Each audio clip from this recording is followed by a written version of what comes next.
रहीम dear student, आज की video में हम chapter number 12 nitrogen and sulphur को स्टार्ट करने वाले हैं। तो स्टूडेंट्स ज़रा सोचें कि हम जिस हवा में सांस लेते हैं, जिस एटमॉस्फेयर में रहते हैं, उसमें तकरीबन 78% हिस्सा एक ऐसी गैस पर मुश्तमिल है जो कि नॉर्मली रिएक्ट ही नहीं करती। तो अगर ये गैस इजीली रिएक्ट करने लग जाए तो शायद ज़िंदगी का पूरा सिस्टम ही चेंज हो जाए। So yes, I am talking about nitrogen. So आज की वीडियो में हम nitrogen and sulphur chapter number 12 को स्टार्ट करने वाले हैं and this video we will just cover nitrogen. So आज की वीडियो को एक क्वेश्चन से स्टार्ट करते हैं कि why is nitrogen so abundant in air. हमारी एटमॉस्फेयर के अंदर नाइट्रोजन बहुत ज़्यादा अमाउंट में प्रेजेंट है, येट सो अनरिएक्टिव, और नाइट्रोजन अनरिएक्टिव भी है। सो नाइट्रोजन क्यों अनरिएक्टिव है, इसको हम आज की वीडियो में ही सीखेंगे। तो स्टार्ट करते हैं विदाउट टाइम वेस्ट किए अपने लेक्चर को। नाइट्रोजन एक बहुत इंपॉर्टेंट एलिमेंट है और ये एलिमेंट ग्रुप 15 से बिलोंग करता है पीरियोडिक टेबल के अंदर। तो आज हम ग्रुप 15 के एक बहुत ही इंपॉर्टेंट एलिमेंट नाइट्रोजन को डिस्कस करेंगे। तो ये एक बहुत मेजर कंपोनेंट है एयर का। हमारे एटमॉस्फेयर के अंदर 78% नाइट्रोजन प्रेजेंट होती है। सो इवन ये बहुत ज़्यादा अमाउंट में प्रेजेंट है, लेकिन फिर भी नाइट्रोजन इजीली किसी दूसरे कंपाउंड के साथ रिएक्शन नहीं देती। अब नाइट्रोजन क्यों रिएक्ट नहीं करती, ये एक बहुत ज़्यादा इंपॉर्टेंट क्वेश्चन है और ये अक्सर एग्जाम्स में पूछा जा सकता है। सो इसका आंसर मैं आपको आज की इसी वीडियो के अंदर बताऊंगी। सो नेक्स्ट स्लाइड पे अगर हम आएँ तो यहाँ पे हम प्रॉपर्टीज़ को डिस्कस करते हैं, physical properties of nitrogen. So nitrogen का एटॉमिक नंबर होता है 7 एंड एटॉमिक मास होता है 14.007। और फिजिकल अपीयरेंस कैसी होती है नाइट्रोजन की, नाइट्रोजन एक कलरलेस गैस होती है और ऑर्डरलेस गैस होती है, यानी कि इसका कोई टेस्ट, कोई स्मेल नहीं होती, कलरलेस गैस होती है। और इसकी इलेक्ट्रॉनिक कन्फिग्रेशन होती है 1s2 2s2 2p3। तो हीलियम के लिए 1s यूज़ करेंगे क्योंकि हीलियम के पास जस्ट 2 इलेक्ट्रॉन्स होते हैं एंड नाइट्रोजन के भी जो फर्स्ट ऑर्बिटल है ना, एस शेल में 2 इलेक्ट्रॉन्स ही होते हैं।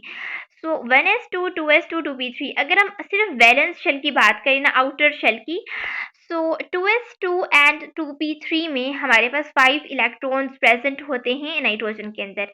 अब अगर 5 इलेक्ट्रॉन्स प्रेजेंट हैं, इसका मतलब है कि वैलेंस शेल में 5 इलेक्ट्रॉन्स प्रेजेंट है। सो ऑक्टेट को कंप्लीट करने के लिए ना 3 इलेक्ट्रॉन्स की मजीद ज़रूरत है।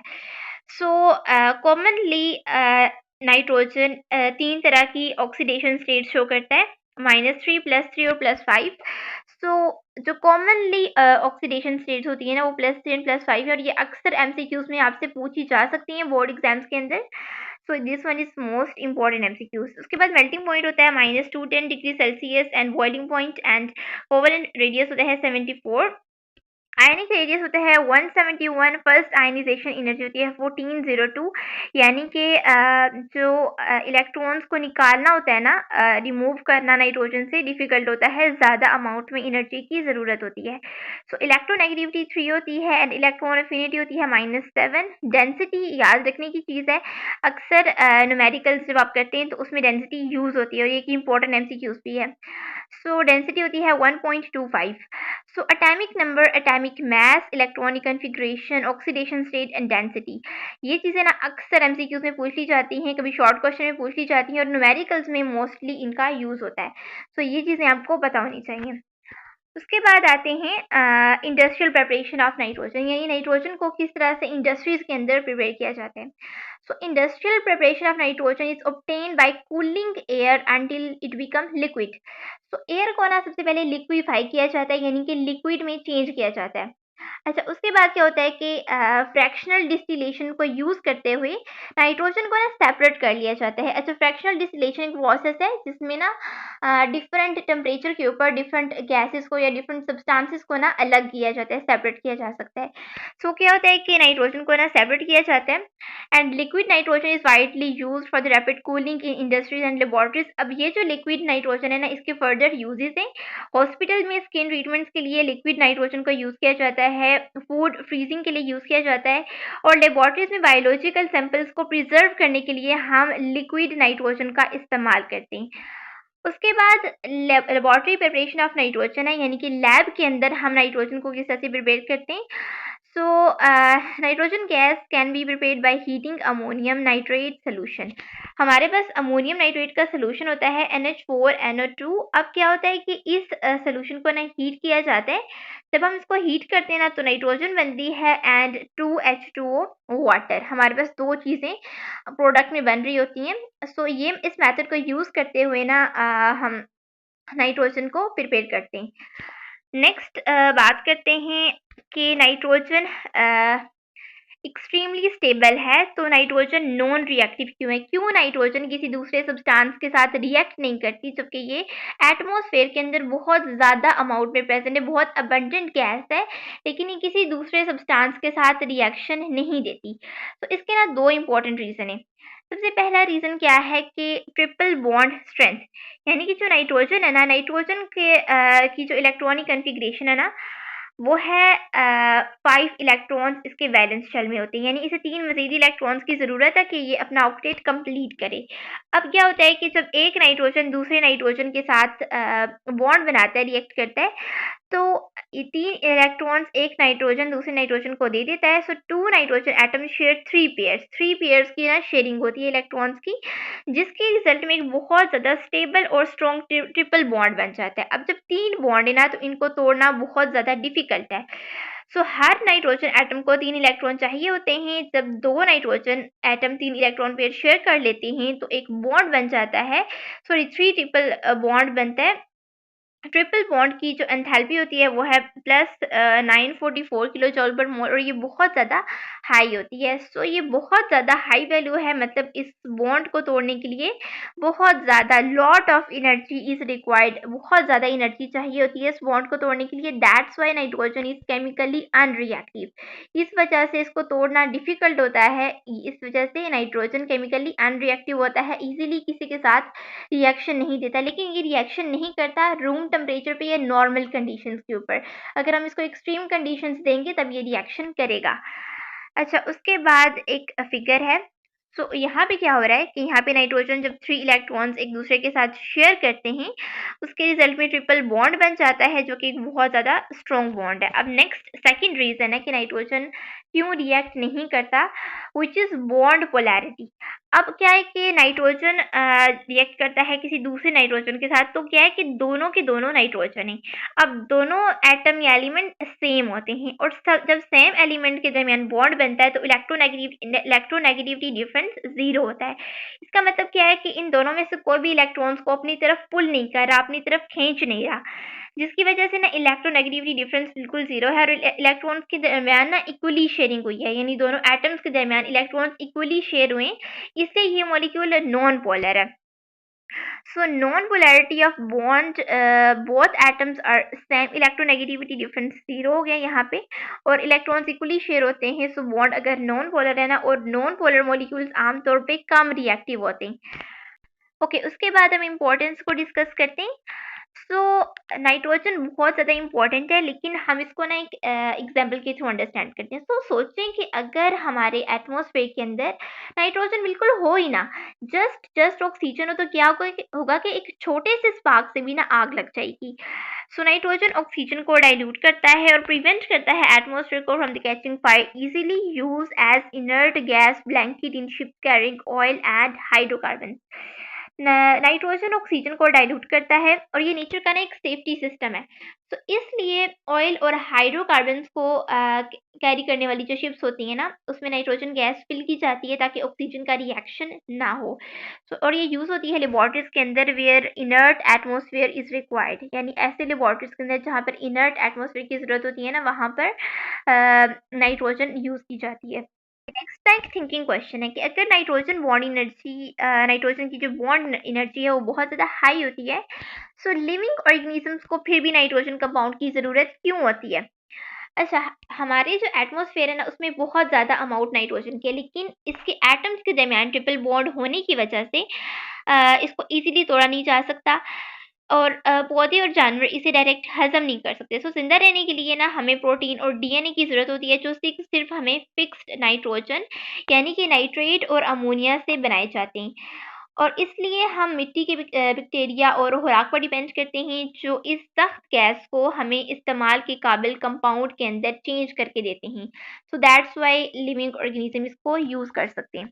उसके बाद हम डिस्कस करते हैं अमोनिया को। अच्छा, यहाँ पर ना एक क्वेश्चन रेज होता है कि अगर तो नाइट्रोजन बहुत ज़्यादा स्टेबल है, अभी हमने पीछे पढ़ा कि नाइट्रोजन में 3 बॉन्ड्स होते हैं नाइट्रोजन गैस में, और उसको तोड़ना बहुत ज़्यादा डिफ़िकल्ट है, मुश्किल है। लेकिन अगर नाइट्रोजन इतना स्टेबल है तो फर्टिलाइज़र्स के लिए नाइट्रोजन कंपाउंड्स कैसे बनाए जाते हैं? तो अभी हम डिस्कस करते हैं अमोनिया को।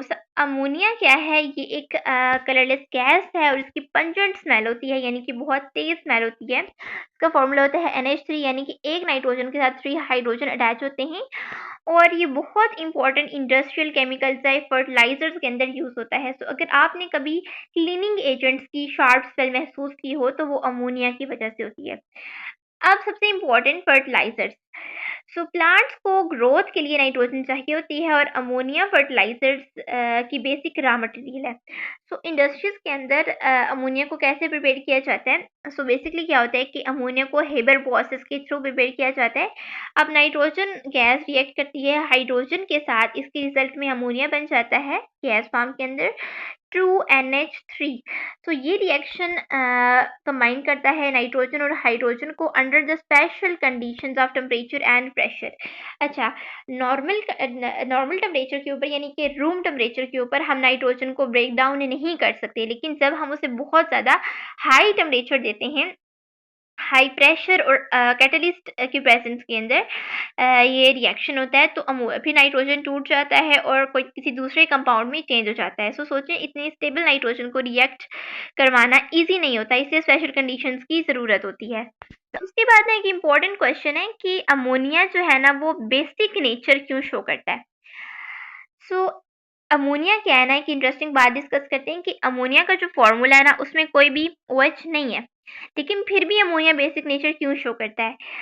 क्योंकि अमोनिया एक लोवरी ब्रॉन्स्टेड बेस है। अब लोवरी ब्रॉन्स्टेड बेस क्या करता है कि अमोनिया एक्सेप्ट कर लेता है प्रोटॉन को। लोवरी ब्रॉन्स्टेड बेस वो होता है जो कि प्रोटॉन को एक्सेप्ट करे। लाइक अमोनिया ने रिएक्ट किया एक हाइड्रोजन के साथ और हाइड्रोनियम आयन बना दिया। अमोनिया ने क्या किया कि एक कंडीशन तो फुलफिल हुई ना, यानी कि अमोनिया जो है वो अमोनियम आयन में चेंज हुआ, यानी कि ये प्रोटॉन को एक्सेप्ट करता है। सेकंड कंडीशन क्या थी कि जब ये रिएक्ट करेगा वाटर के साथ तो OH देगा। अमोनिया ने रिएक्ट किया वाटर के साथ तो OH भी दिया। This is a base. OH ion produce हो रहा है, इसलिए अमोनिया का जो सोल्यूशन है ना वो बेसिक होता है। अच्छा, अब Kb की जो वैल्यू है ना रेट कांस्टेंट की, 1.8 इंटू 10⁻⁻5। अब यहाँ पर इक्विलिब्रियम कांस्टेंट की वैल्यू बहुत कम है, सो दैट्स वाई ये एक वीक बेस है, because the equilibrium lie mostly on the left side. So ammonia एक वीक बेस है। तो यहाँ ना एक क्वेश्चन रेज होता है कि अमोनिया तो एक वीक बेस है, फिर ये क्यों रेड लिटमस पेपर को ब्लू में चेंज कर देता है? अमोनिया जब वाटर से मिलता है तो OH आयन देता है। अच्छा, OH आयन देता है तो सोल्यूशन क्या हो जाता है? अल्कलाइन हो जाता है, यानी कि बेसिक हो जाता है। लिटमस पेपर का जो कलर है ना वो चेंज करने के लिए जस्ट हमें बेस चाहिए। अब वो बेस स्ट्रॉन्ग होगी या वीक होगी इससे फ़र्क नहीं पड़ता, सिर्फ बेस के होने की ज़रूरत है। इसलिए ammonia solution red litmus paper को ना फ़ौरन ब्लू में चेंज कर देता है, क्योंकि लिटमस पेपर अल्कलाइन नेचर के लिए बहुत ज़्यादा सेंसिटिव होता है। दैट्स वाई अगर वो वीक बेस है तब भी वो बेस है, बेस का होना ज़रूरी है, और रेड लिटमस पेपर ब्लू में चेंज हो जाता है। उसके बाद आते हैं शेप्स के ऊपर।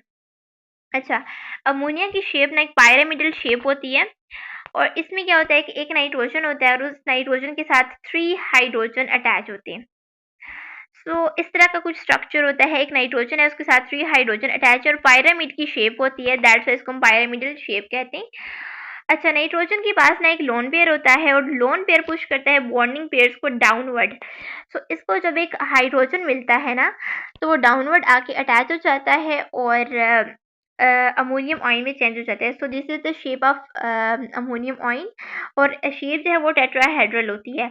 Lone pair is donate a proton, and इस तरह की जो शेप होती है ना टेट्राहेड्रल शेप होती है अमोनियम आयन की। All the bonds are equal in length and strength.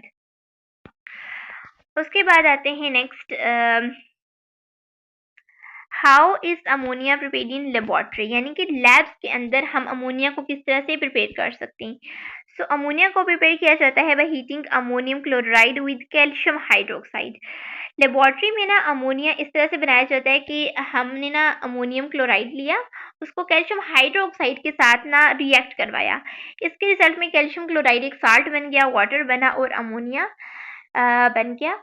So NH4 यहाँ पर अमोनियम आयन जो है ना, ये एक एसिड की तरह बिहेव करता है और OH यहाँ पर बेस की तरह बिहेव करता है और अमोनिया गैस रिलीज होती है।